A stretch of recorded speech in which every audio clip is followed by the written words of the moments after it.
जय गुरु जी। शुक्राना गुरु जी। अनंतम शुक्राना मेरे मालिक। गुरु जी की असीम कृपा से मैं पूजा जैन आज गुरु जी के दिव्य ग्रंथ दिव्य आभा का पृष्ठ नंबर 43, 44 और 45 का पठन करने जा रही हूँ। गुरु जी, मेरे में कोई काबिलियत नहीं कि मैं आपका गुणगान कर सकूं। कृपा करके अपना आशीर्वाद देके आप ही मेरी जीभा से बुलवाइएगा। जय गुरु जी। पृष्ठ 43।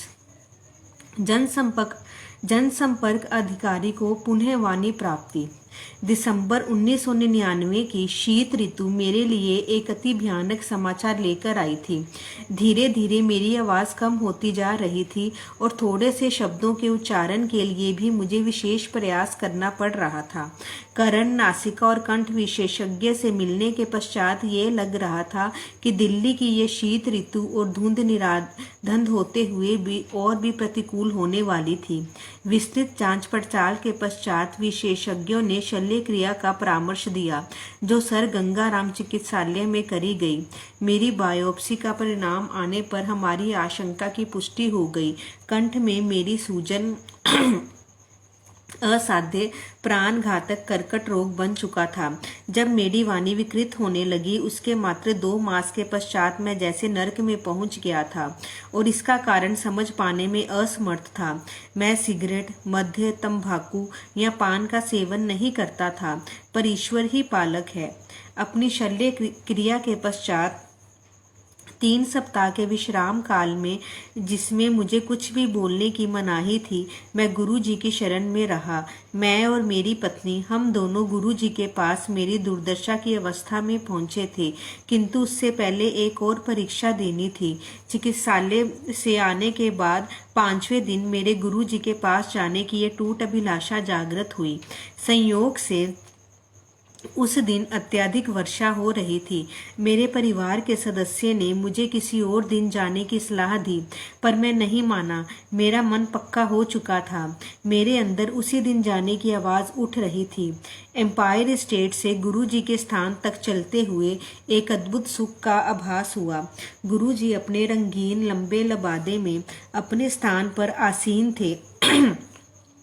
हमारा परिचय करवाकर हमें राजसिक रक्तिमकालीन पर आसन ग्रहण करने को कहा गया।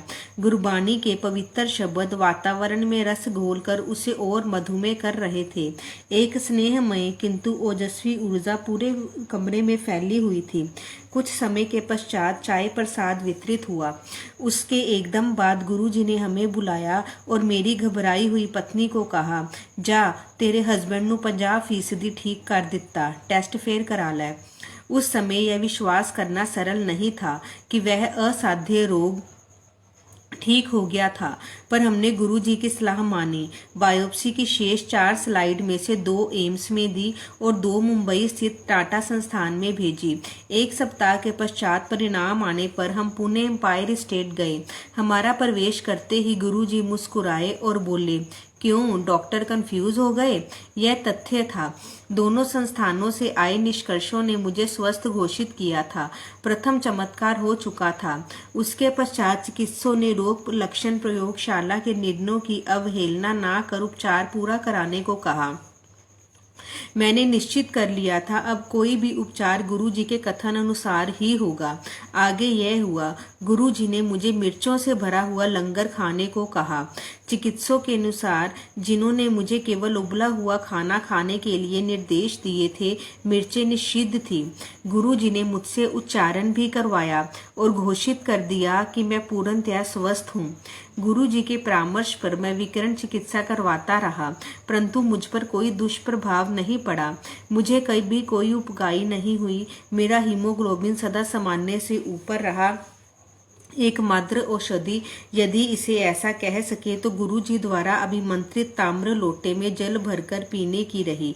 इस क्रिया में पूरी रात्रि जल भरकर रखने के पश्चात प्रातःकाल आधा पीकर शेष से स्नान करना था।